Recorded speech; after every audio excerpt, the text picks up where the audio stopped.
जी बिस्मिल्लाह वस्सलातु वस्सलामु अला रसूलिल्लाह। अस्सलामु अलैकुम एवरीबॉडी एंड अस्सलामु अलैकुम डॉक्टर मोहम्मद आजम खालिद।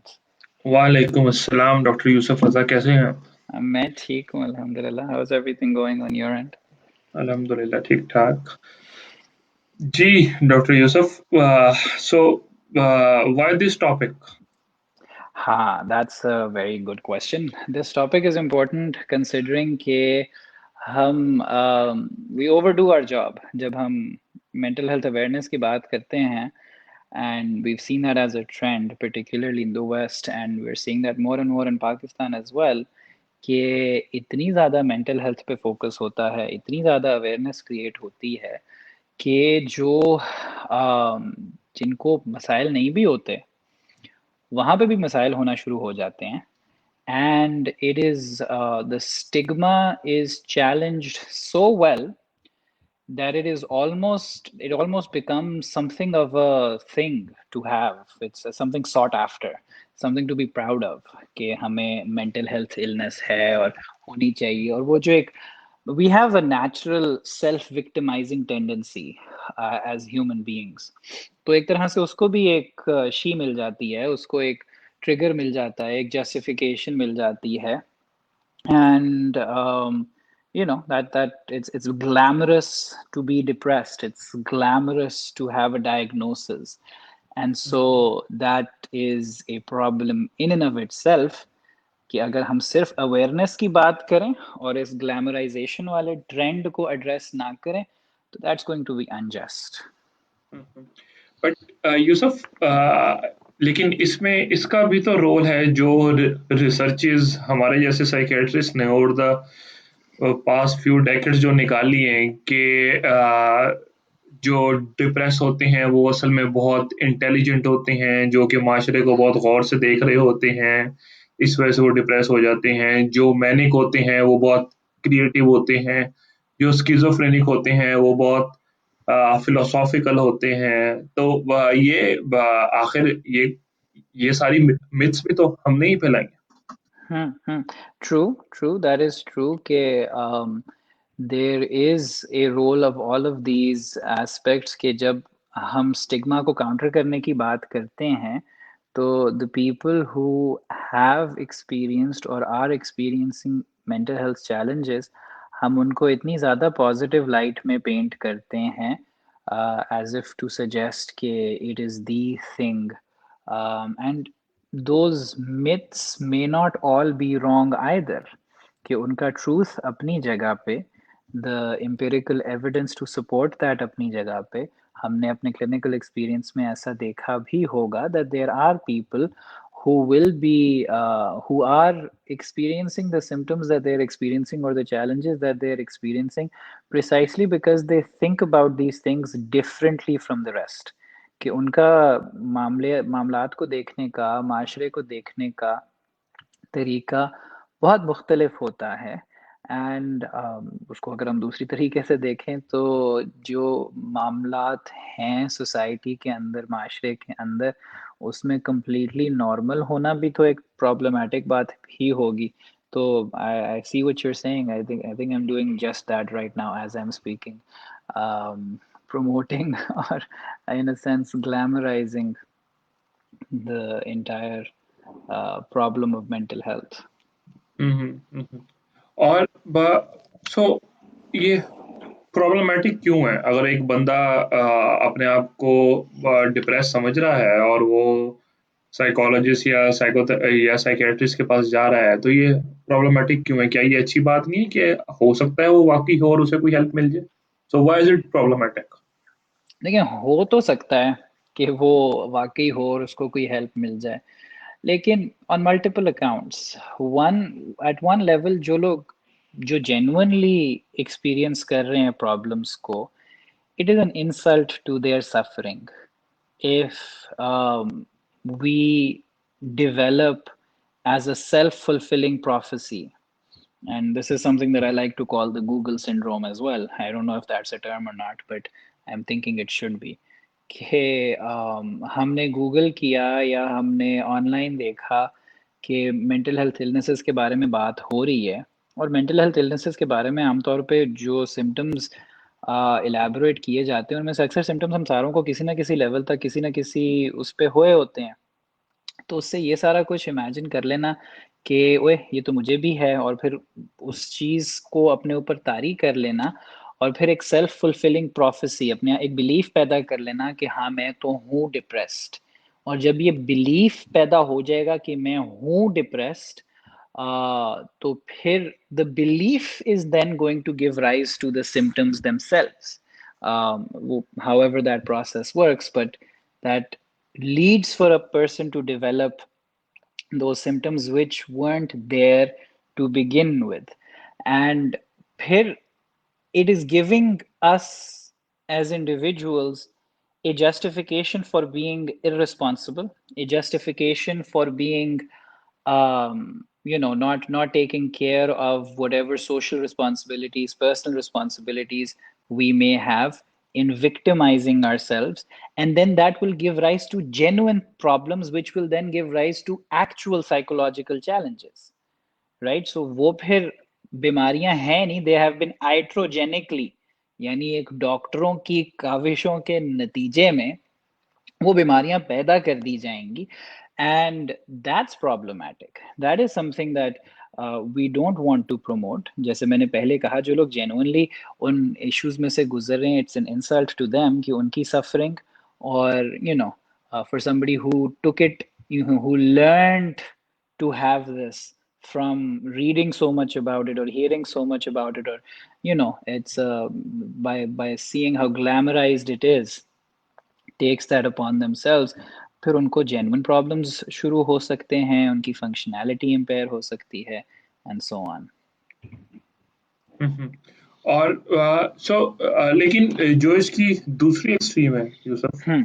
वो भी तो उतनी ही ड्रास्टिक है, वो भी तो उतनी ही खतरनाक है कि उसको बिल्कुल भी उसकी तरफ कोई ध्यान ना देना, और उसको जहाँ पे वो सफरिंग लेजिटिमेट है उसको भी just to brush it, Hmm. वो वाला काम करना। तो ये तो दोनों एक्सट्रीम से फिर मसला है कि तो फिर ये कैसे जज किया जाए कि Hmm. वेदर अ पर्सन, सो और उसमें भी ये कैसे जज किया जाए कि ये सैड है या ये वाकई अब इसको प्रोफेशनल हेल्प की जरूरत है for depression, let's say. Hmm. I think that's a very valid question, and there is no straightforward answer to that. कि as psychiatrists, as people who live in a society जहाँ पे बहरहाल mental health problems are made worse by stigmatization, कि वो ऐसे मसाइल जो पहले नहीं होते, वो स्टिग्मा की वजह से और ज़्यादा हो जाते हैं या और ज़्यादा ख़राब हो जाते हैं। तो हमारी एक as mental health professionals, it's a responsibility कि हम अवेयरनेस रेज करें और स्टिग्मा के खिलाफ एक स्टैंड लें कि ये स्टिग्मेटाइजेशन नहीं होनी चाहिए। But at the same time it is also our responsibility कि हम इतना ज़्यादा उसमें ना जाएं कि हम ग्लैमराइजेशन की तरफ मामले को ले जाएं और वहां से प्रॉब्लम्स को एग्जैसरबेट करना शुरू कर दें। So the first step that I would suggest as a balance, and I would like your thoughts on this as well, कि हम फर्स्ट अप इन दोनों फिनोमिना की प्रेजेंस को तो आइडेंटिफाई कर दें कि ये होते हैं, दोनों चीजें माशरे में हैं, ये दोनों एक्सट्रीम्स हैं, स्टिग्मेटाइजेशन भी है, ग्लैमराइजेशन भी है, और इन दोनों के नुकसानात हैं और ठीक ठाक नुकसानात हैं that have to be taken into consideration. Now, for a lay person who is experiencing life and comes across these awareness campaigns, or what mental illness looks like on the internet, on social media, for them to come to a decision, or for them come to a conclusion कि उनको है या नहीं है, कि do they need professional help, are they just victimizing themselves, are they shying away from an actual problem. It is always important to get another person's opinion. It is always important कि family में, friends में, it doesn't even have to be professional help to start off. Initially, trustworthy members within the community, within the social circle, अगर उनसे ही conversation में you get you get a feel of things कि एक मेरा ख्याल है, एक मेरा ओपिनियन है, जो इस सारी चीज़ों को पढ़ने से obviously I don't become a professional by reading stuff by written by professionals, लेकिन बहरहाल एक तसव्वुर बना है। तो bounce it off off other people that you can trust, get their input, get their input. और अगर आपका पर्सनल ओपिनियन उनका जो रिस्पॉन्स और फीडबैक है, if that is taking you in that direction, then getting a professional opinion, getting a responsible professional opinion may not be a bad idea to begin with. One other thing that I would suggest is that before you found out about depression, anxiety, and all of that, आप उससे पहले अपनी जिंदगी देखें कि उसमें functionality किस level पे थी, उसमें आपके रिलेशनशिप्स किस लेवल पे थे, उसमें मामलात जो आपके पर्सनल सेंस ऑफ डिस्ट्रेस था वो किस लेवल पे था। तो get a good gauge of that, और वो कंपेयर करेंगे। जब मुझे इन सारी चीज़ों के बारे में पता चलना शुरू कर दिया और पता चलना शुरू हो गया और मैंने इंटरनेट पे देखना शुरू कर दिया और ये सारी अवेयरनेस की चीज़ें मेरे सामने आना शुरू हो गई, did that impact my functionality, कि क्या मैं अब ज़्यादा मामलात ख़राब होना शुरू हो गए हैं? So that comparison will also be a helpful indicator. What do you So, think? uh, मेरा नहीं ख्याल कि मैं इसके अलावा कुछ और कह सकता हूँ, बिकॉज आपने कह दिया ही काफ़ी हमारे लिए। बट बट मैं इसमें ये वाली चीज़ ज़रूर कहूँगा कि एज अ साइकियाट्रिस्ट और कोई भी साइकोलॉजिस्ट अगर उनके पास कोई बंदा प्रेजेंट होता है जो कि कोई भी इशू लेके आता है, सो तो इट इज़ ओके कि अगर आप उन्हें ये कह दें कि आपके साथ कोई इशू नहीं है और आपको कुछ करने की ज़रूरत नहीं है, it will take some time. Like hmm I have कम से कम मेरे एक्सपीरियंस में 2-3 लोग अभी मुझे फौरी याद आ रहे हैं जो कि इस तरह के कि मुझे कोई इशू नहीं है, आई एम डूइंग ऑलराइट, मैं ये भी कर रहा हूँ, मैं वो भी कर रहा हूँ या कर रही हूँ। बट आई जस्ट थॉट कि मैं ज़रा अपना एक चेकअप करवा लूँ कि क्या मैं ठीक हूँ।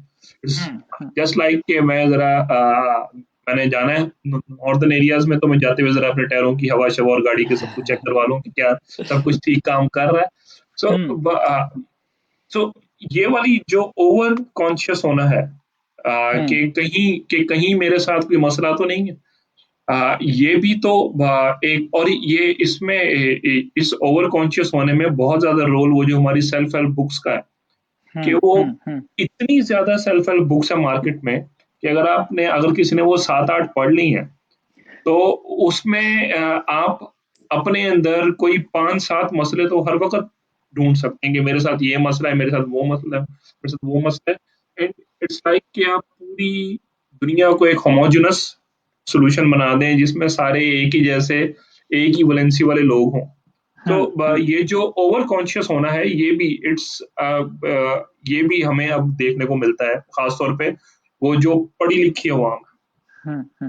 आई रिमेम्बर आज़म, आपकी बात से मुझे याद आया कि हमारी मॉर्निंग मीटिंग थी इंस्टीट्यूट ऑफ साइकाट्री में, और इमरजेंसी में प्रेजेंट हुआ हुआ एक पेशेंट, और मैंने उनको मॉर्निंग मीटिंग में प्रेजेंट किया। और प्रेजेंटेशन के बाद जब डायग्नोसिस देने की बारी आती थी, हम सारी प्रेजेंटेशन केस सुनाने के बाद हम अपनी असेसमेंट और डायग्नोसिस दिया करते थे। तो मैंने अपनी डायग्नोसिस में बोला कि the patient has no mental illness, और there is no diagnosis for this patient, he does not have any, he does not fulfil any criteria. तो मुझे जो फरीद साहब की तरफ से अप्रिसिएशन मिली थी, और जो उन्होंने सराहा था कि हमारे अंदर इतनी ज़्यादा टेंडेंसी है कि अब हमारे पास कोई आ गया है तो हमने तो डायग्नोज करके ही छोड़ना है, हम्म, वो ना करना is such a big deal. खास तौर पे obviously I was presenting somebody who had come to me in the ER, emergency के थ्रू आए थे। तो to get that, and now that we've entered into practice ourselves, we come to this recognition and realization कि वो self help books, and उन्होंने तो see, they are going to sell if they make you believe that you have problems that they can solve. So the first part of their job is to make you believe that you have problems. And because hmm, they're very effective in communication and in marketing, they can make you believe that, even if it's not true. हम्म, तो वो अपनी जगह पे, लेकिन हमारी जो ये एक डीएसएम मेंटालिटी है एज मेंटल हेल्थ प्रोफेशनल्स, जिसमें हम तमाम इंसानियत को और तमाम लोगों को किसी न किसी डायग्नोस्टिक डब्बे में डालने वाली एक टेंडेंसी पैदा हो गई है कि even within psychiatrists and clinical psychologists हम अपनी प्रैक्टिस के अंदर we're waiting for catch phrases. कोई ये हम्म, कह दे ना, कोई बंदा हमारे सामने उदास बैठा हो और बोले कि हाँ एक वक्त था मैं बहुत खुश होता, वही बहुत खुश होता था मीनिया, क्या हो गया यार, ऐसे नहीं होता mania, that's not what it is. I mean, in the limited interaction that we're going to have with people, we're going to look for just these catchphrases, जो किसी ना किसी डायग्नोस्टिक क्राइटेरिया के साथ उनके डॉट्स कनेक्ट हो सकें, and then put the person into that box and start them on whatever pharmacotherapy that we have to do. तो ये diagnostic labeling, even therapeutically, we know कि it's not until and unless we're dealing with very severe cases, until unless it's paranoid schizophrenia है, well established है, bipolar affective disorder, severe depression, ठीक है, वहां पे diagnostic labels make sense. But short of that, most of the people that we work with, clinically and professionally, they can just as easily go without a diagnostic label. But self-help books वाला phenomena हो, DSM mentality हो, या pharmaceutical companies की जो the way they market themselves to doctors and to patients, hmm. that has led to the glamorization, or you know the so making this something desirable. सो अगर हम थोड़ी सी दूसरी language use कर सकें तो किसी भी प्रैक्टिशनर का काम जहाँ पे ये है कि वो ट्रू पॉजिटिव्स को आइडेंटिफाई करे, वहाँ पे ये भी है कि वो फॉल्स पॉजिटिव्स को आइडेंटिफाई भी करे Very कि good. ये वो चीज नहीं है जो कि एक ले पर्सन समझ रहा है। Hmm. हम लोगों और यूसुफ इस पे भी थोड़ा सा अगर आप बात करेंगे, ये वाली जो चीज है जो अभी आपने सारे वर्ड्स जो आपने बोले, डिप्रेस होना, मैनिक होना, पैरानॉइड होना, एग्रेसिव होना, Hmm. We all do that in our daily lives. तो हम Hmm. इसको कब पैथोलॉजी करार देंगे और कब इस पे किसी प्रोफेशनल हेल्प की जरूरत पड़ेगी? क्योंकि एक ये वाली चीज के just 2 weeks back I saw someone के मेरी एंगेजमेंट टूट गई और मैंने उसी रात आपका सेशन बुक किया, लेकिन मुझे टाइम मिला 10 दिन बाद का। लेकिन अब जब सेशन हुआ तो मैं ठीक हूँ। ठीक है, तो मुझे कुछ मेरा नहीं ख्याल कि मुझे कुछ वो उसकी जरूरत है। तो मैंने उसे यही कहा कि भाई साहब आप थोड़ा सा इंतजार कर लेते, आपके अंदर इतने, उसने कहा, मैंने कहा कि एंगेजमेंट टूटी है तो हो सकता है मैं 5-6 दिन तक जो है ना डिप्रेस हो जाऊं, मतलब ही Hmm. वाज एंटिसिपेटिंग कि मैं शायद डिप्रेस हो जाऊं। Hmm. Hmm. उनको आपसे तो बात करने का वैसे दिल कर रहा ये होगा। हो सकता है। That's very true. See, there are certain normal reactions to such experiences that we will have in our life. अगर हम if we lose a loved one, whether that's a breakup or an engagement breaks off or divorce or separation or the death of a loved one or a serious illness that comes in the family or the person is inflicted, तो एक तो normal reaction of sadness होगी और होनी चाहिए, that's a sign of good health, कि अगर हमारी जिंदगी में एक इस तरह का चेंज आया है, हमने एक लॉस एक्सपीरियंस किया है और उस लॉस के नतीजे में हम उदास हुए हैं, then that's good.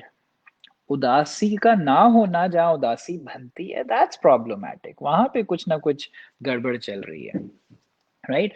हम उसको, अगर तो वो उदासी एक आम मामूल में, हमें पता है कि इस तरह की जब, and this is, we don't have to put a number to it, हमें पता है कि लोगों को इस लेवल की लाइफ चेंज या लाइफ लॉस इन लाइफ से गुजरने में, रिकवर करने में कितनी देर लगती है, depending on what ever it is, हमें एक आइडिया सारों को होता है।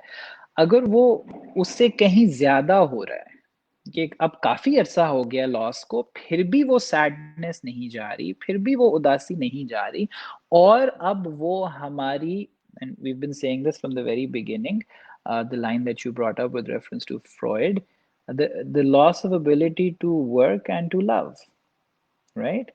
तो जब वो होना शुरू हो गया, हाँ, then we should probably take it to a professional help to get that addressed. Otherwise, there is no need. These are challenges जो लाइफ का हिस्सा हैं. हम सबको उदासी होती है, हम सबको रोना आता है, हम सबको डर लगता है, हम सबको कभी ऐसा भी होता है कि भूख नहीं लग रही होती. कोई बात नहीं, that's fine. हाँ, अगर ड्यूरेशन इसकी बहुत ज़्यादा हो जाए और फंक्शनैलिटी पे हमें इम्पेयरमेंट आना शुरू हो जाए, that's when we should probably consider um, you know seeking out professional help. और यूसुफ, जो हमने शुरू में बात की है, अगर हम उसी पे थोड़ी सी और बात करें कि बट हम देखते हैं कि जो बहुत सारे जो खास तौर पे जो लोग जिनका ताल्लुक लिटरेचर से है, पोइट्स हैं, साइंटिस्ट हैं, जो किसी भी क्रिएटिव फील्ड से जिनका ताल्लुक है, Hmm. उनमें mental illness it looks like कि उनमें थोड़ी फ्रीक्वेंसी जो है, इंसिडेंस जो है वो ज्यादा है. तो क्या इनका आपस में कोई ताल्लुक भी है? I do feel that there is, and we've seen evidence of this as well. There are multiple researches, although उसमें contradictory results हो सकते हैं, लेकिन बहरहाल we do find evidence that a lot of creative people will have a greater vulnerability, a greater tendency towards mental illnesses as well. और उसके अलावा the other side of the story is true as well कि an experience of mental illness or a mental health challenge, it sets the stage for you to look at the world in a different way, or look at that side of the world that other people will not notice, and that adds to the creativity, and that contributes to how creatively or how much novelty you can bring into the world. तो ये चीज I conform to that. I do feel कि that does happen. तो यूसुफ, सो क्या हर बंदे को, जो भी बंदा डिप्रेस हो, उदास हो, क्या उसको भी फिर ये सब कुछ करना चाहिए कि अब मैं उदास हूँ, मैं शायरी शुरू कर दूं? Again, creativity is not just shairi, but I will say this much: कि there is an expression that poetry allows, that art allows, that music allows, that language in prose does not allow. और अगर हमारी जज्बात और हमारे emotions की expression हमारे mental health के लिए एक लेवल ऑफ सेटिस्फैक्शन या एक लेवल ऑफ ग्रोथ हमारे अंदर इंजेंडर कर सकती है, then it is a very good idea to um, to have that aesthetic side of ourselves, जो हमारी aesthetic dimension होती है as human beings, उसके लिए कोई ना कोई एहतमाम, कोई ना कोई इंतज़ाम करना is a very good idea. Routine maybe. We don't have to wait for us to have a neurotic break or a breakdown for us to come to that realization. And a lot of people, a breakdown such as that is a sign कि यार तुम्हारे अंदर ये सलाहियत है और उसको सामने लाना ज़रूरी है. In a lot of people, it doesn't have to be all cases of depression, but in some people that is true. So why not? Yeah, that there is so a link there. ठीक But है, that's not ठीक all curative नहीं है कि बस शायरी शुरू कर दी depression ठीक होगी. ठीक है. तो हमने यूसुफ, जो इसका टाइटल रखा था कि जो एक तरफ ग्लैमराइजेशन है और एक तरफ स्टिग्मेटाइजेशन, क्या ऐसा नहीं है कि क्या ऐसा है कि इसमें कि इन दोनों की एक तरफ वो जो एक लिहाज से इन दोनों का कॉज, वो जो एक बहुत ज्यादा उसे क्या कहना चाहिए कि एक बहुत बढ़ी हुई सेल्फ अवेयरनेस या सेल्फ पिटी वाली चीज कि अपने आप को बहुत ज्यादा, जिसे अगर मैं यूज कर सकूं एक एनालॉजी के, बहुत ज्यादा शीशा देखना, अपने आप को बहुत हम्म क्रिटिकली देखना कि मैं क्या हूं, और फिर उसमें ऑफ कोर्स दूसरों से कंपेयर भी करना। क्या इसमें इस चीज का भी ताल्लुक है? that's a wonderful point. Thank you. Um, we know for a fact कि for example, Frankl gives this example कि एक उनके पास patient आए who was a very wonderful violinist, बहुत ज़बरदस्त वायलिन बजाते थे। और उन्होंने एक दिन सोचा कि क्यों ना मैं सोच के एक एक कदम उठाया करूं वायलिन बजाने में, कि पहला स्टेप कौन सा होता है, दूसरा स्टेप कौन सा होता है, पहले मैं हाथ को किस तरह से रखता हूँ। एंड इज लाइक उन्होंने ये फैसला ही किया था कि वायलिन नहीं बजा पाना। वो इतना ज्यादा हाइपर फोकस हो गए एक ऐसी चीज जो उनकी फोकस की पेरिफेरी पे थी, लेट से वो ऐसे उस फोकस के सेंटर पे आ गई कि वो काम ही नहीं वो कर पाए।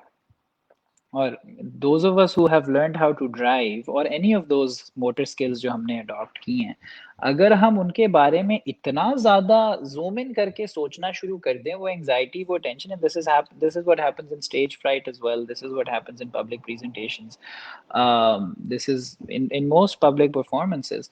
अगर हम इस तरह करना शुरू कर देंगे तो प्रिसाइसली जो हम करना चाह रहे होंगे वो इस हाइपर फोकस की वजह से नहीं हो पाएगी। And that's one of the ways that emotions work, कि अगर हम खास तौर पे इस चीज़ का तसव्वुर अगर हम सामने रखें, the way happiness and how Frankl defines happiness, कि it is a byproduct of genuine pursuit of meaning, कि आपकी सोशल लाइफ के अंदर, आपकी पर्सनल लाइफ के अंदर अगर कोई मीनिंगफुल एक्टिविटीज हो रही होंगी, कोई जेन्युइन अचीवमेंट्स हो रही होंगी, तो as a byproduct happiness आएगी। अगर हम उस बाय प्रोडक्ट को फोकल गोल बना देते हैं तो उतना ही ज़्यादा इलूसिव और उतना ही ज़्यादा इवेसिव हो जाती है। And that is true not just for happiness, that is true for depression. अगर एक बंदा अपने आप को अपना सेल्फ डायग्नोसिस रोज के हिसाब से करना शुरू हो जाए, आज मुझे उदासी हुई आज मुझे उदासी हुई थी, नो दैट उदासी just putting yourself under the microscope has magnified it more than what the experience actually was, right? And we have to, in a lot of ways, when we're addressing mental health challenges, identify कि how mental health improvement comes from a lot of indirect channels, कि हम उसको बराहे रास्त जितनी देर depression को पकड़ लो दोनों हाथों से और उसको झंझोड़ के ठीक करना शुरू कर दो, that's precisely what is going to increase the depression. And we know that for obsessions as well. OCD के अंदर भी अगर हम जो ऑब्सेसिव सिम्टम्स हैं उसी को पकड़ के उसी के अंदर जाना शुरू कर दें और उसी को और ज्यादा फोकस ऑफ अटेंशन बनाना शुरू कर दें, ऑब्सेशन को चाहिए ये to get worsened, to get exacerbated. And the greater focus in a lot of our therapeutic strategies as well, कि हम, the people who are coming to us with these emotional challenges having become the center of attention, is to try to, you know, bring the other dimensions of their life into focus, bring the rest of their family into focus, bring society into focus, bring a higher purpose or cause into focus. And we find that when those things do become a focus, as a byproduct, as a side effect, mental health challenges or mental health problems or symptoms में भी improvement आना शुरू हो जाती है।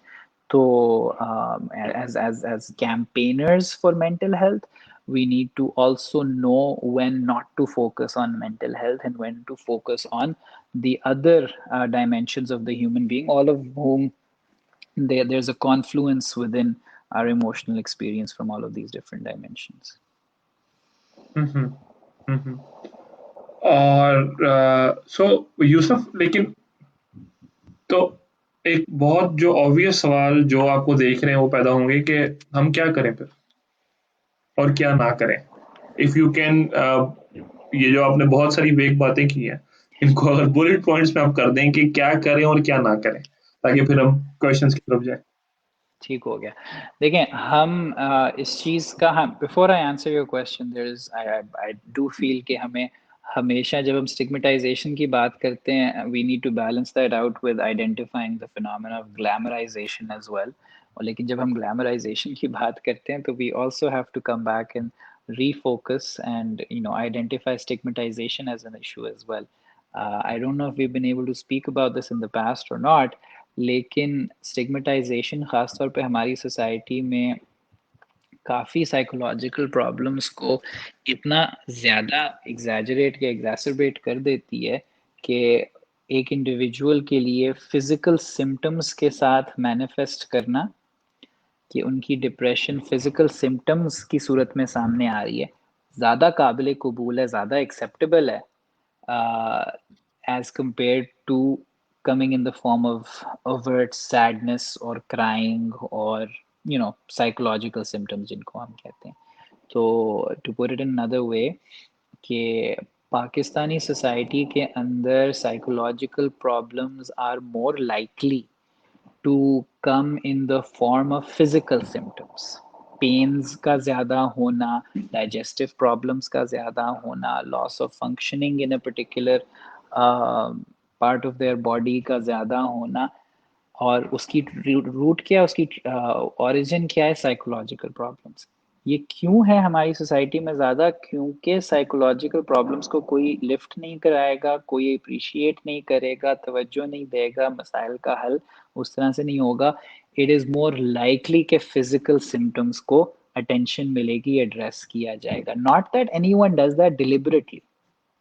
ये हमारे गैर शऊरी तौर पे हमारी साइकी का एक तरीका होता है कि यार I need help and I need problems to be solved. So that's how much of a role stigmatization plays in the worsening of um, of psychological problems.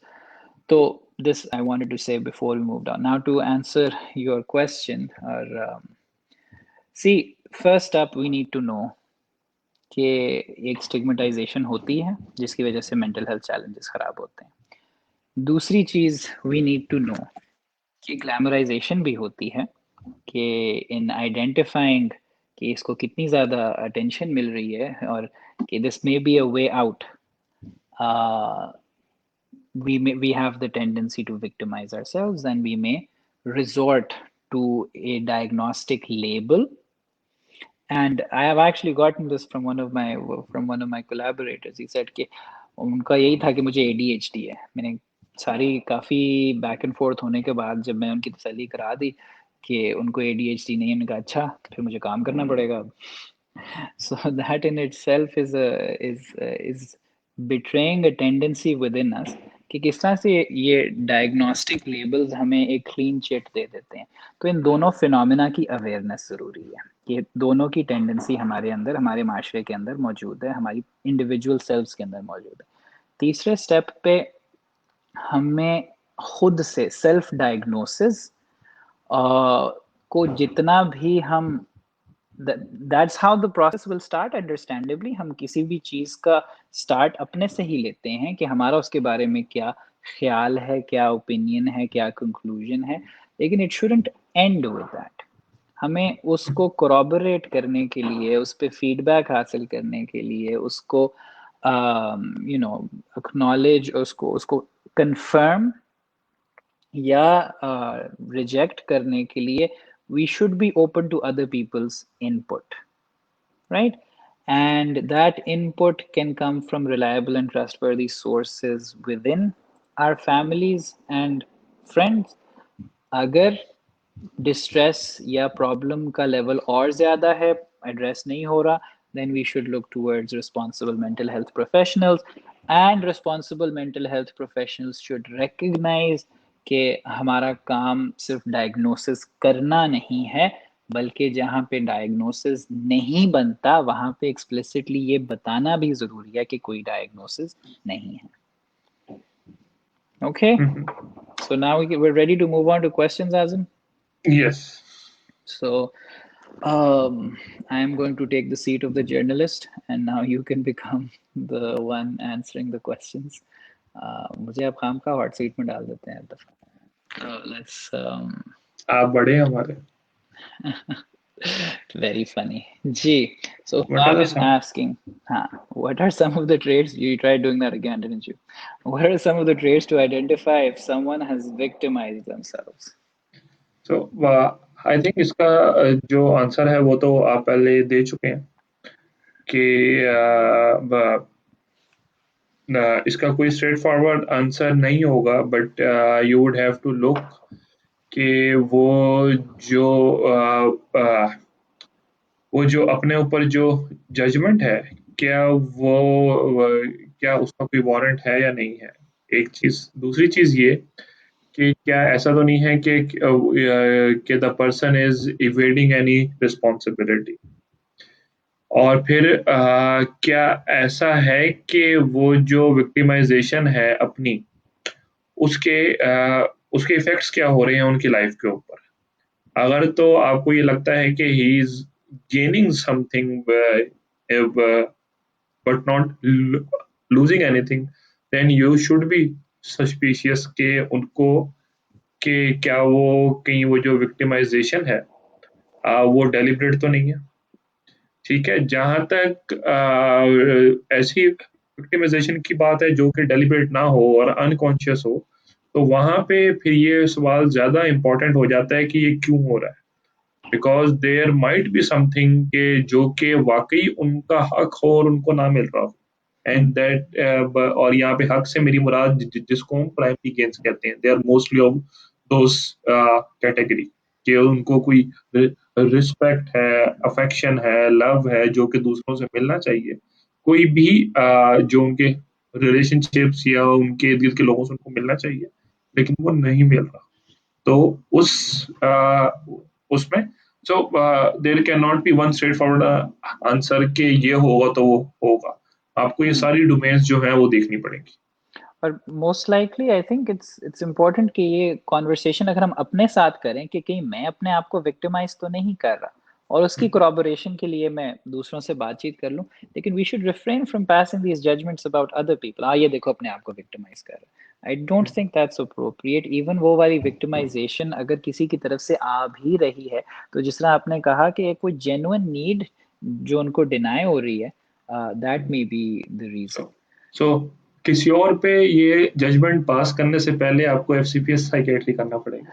हाँ, और उसके लिए भी वो आपको ये हक दें आके। एफसीपीएस हाँ, साइकाइट्रिस्ट भी माशरे में रैंडमली जाके ओ देखो हाँ, विक्टिमाइजर, ओ देखो borderline, oh no, this is a right that you have only if somebody gives it to you, and for hmm, that they have to pay you and they have to sign up for that. Okay, now I'm opening myself up to your clinical judgment, go ahead and make it.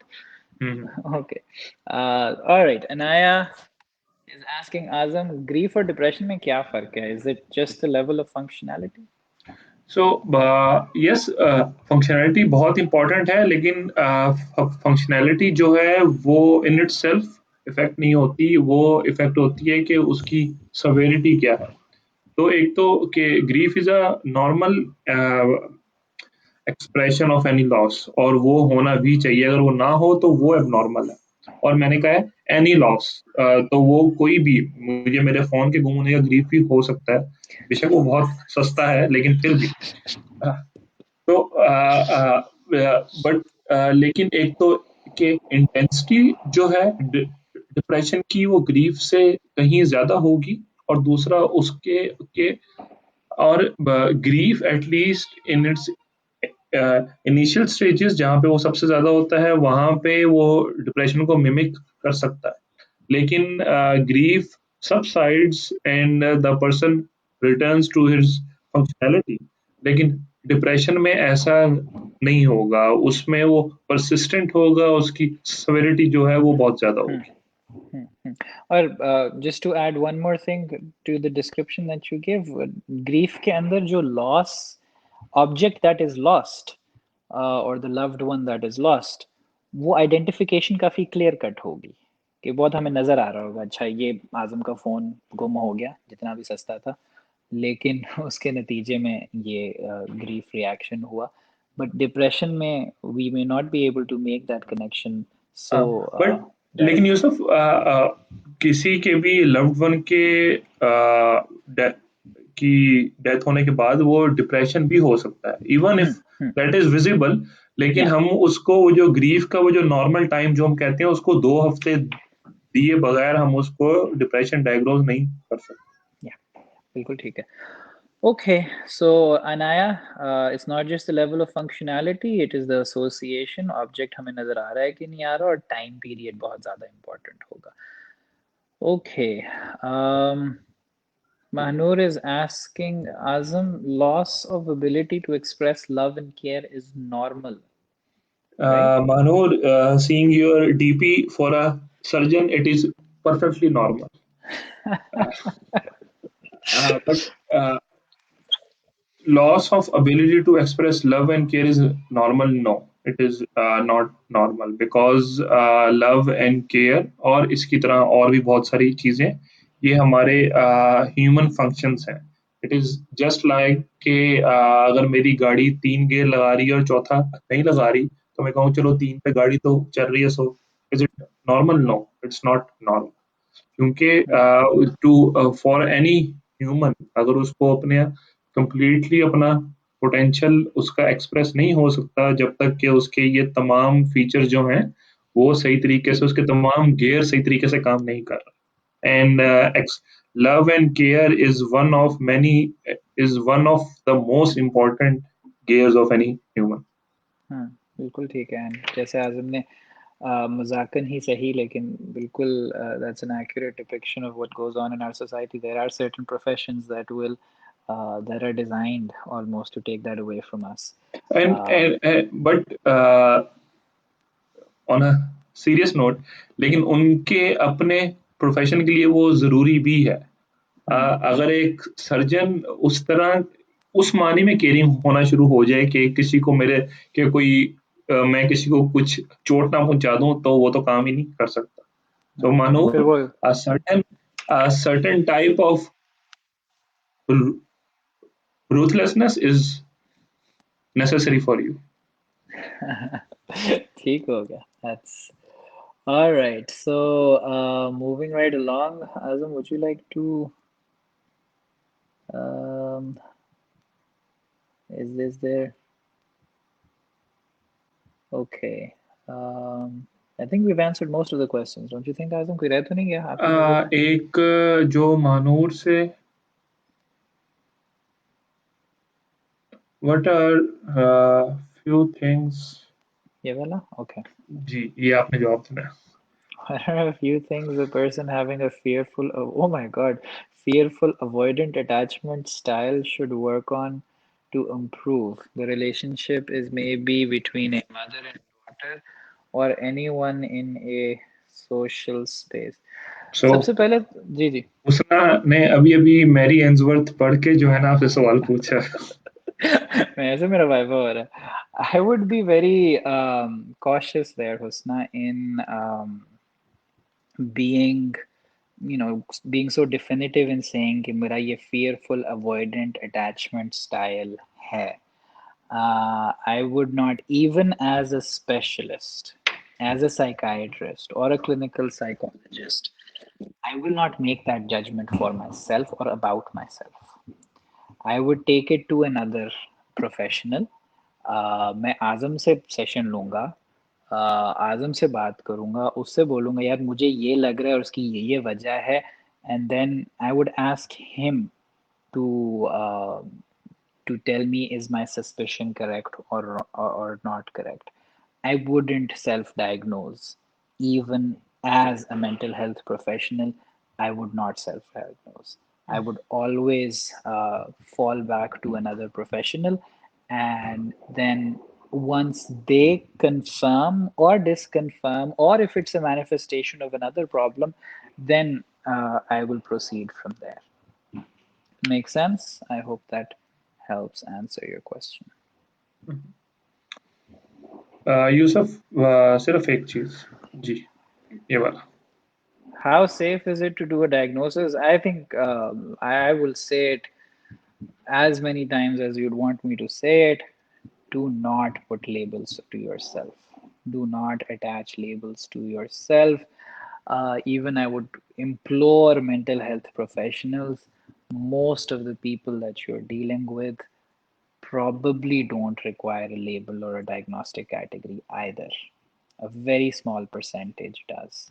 Right जब हम किसी को diagnostic डब्बे में डाल देते हैं तो हम उनकी पर्सनालिटी उनकी लाइफ उनकी multiple dimensions of what has not come in front of us हम उसको इग्नोर कर देते हैं हम उसका ख्याल नहीं रखते वो लेबल जब किसी के साथ लग जाता है हमें ये पता है कि पेशेंट्स ऑफ स्किज़ोफ्रेनिया को फिजिकल हेल्प मेडिकल हेल्प नहीं मिलती adequately simply because of the label जब वो एक फिजिशियन के पास जाते हैं चाहे वो यूरोप में हो या अमेरिका में हो this is empirical evidence from across the board just because of that label उनको उनके सारे सिम्टम्स फिर उसी में एक्सप्लेन कर दिए जाते हैं इवन जो उनके जेन्युइन फिजिकल प्रॉब्लम्स डेवलप हो रहे होते हैं they are not adequately expressed so just to use that as an example I am not saying कि हम who has schizophrenia shouldn't be called or shouldn't be given that diagnosis of schizophrenia I am saying कि हमें हत्तल इम्कान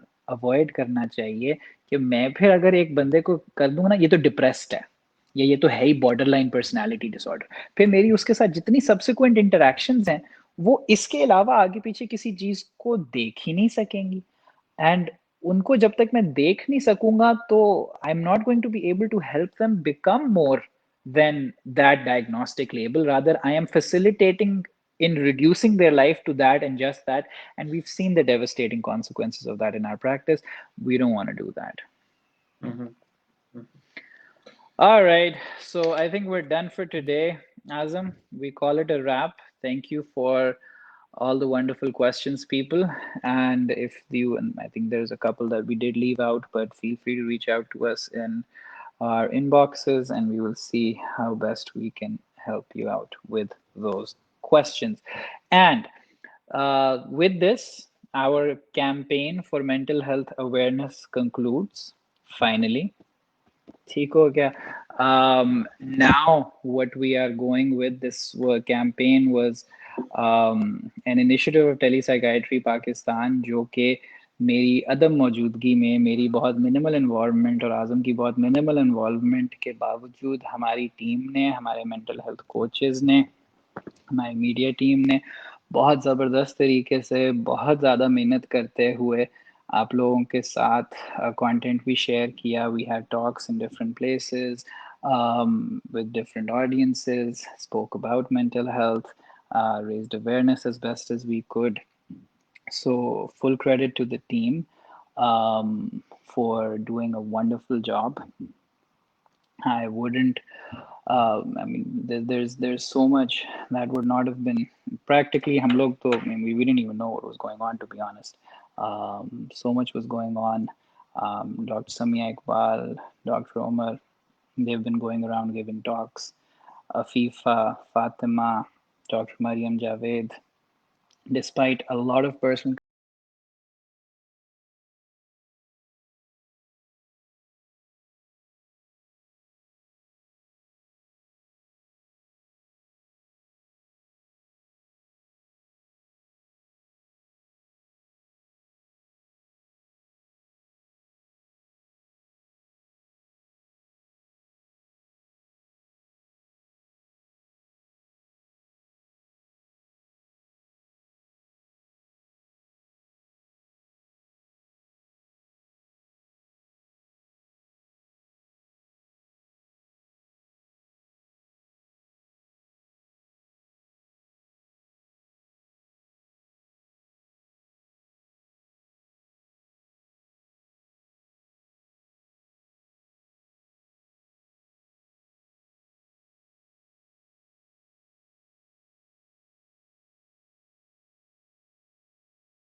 चलें ठीक है। ठीक okay, है, तो ओके, थैंक यू ऑल, अल्लाह हाफिज, अल्लाह अमान। हाफ़िज़।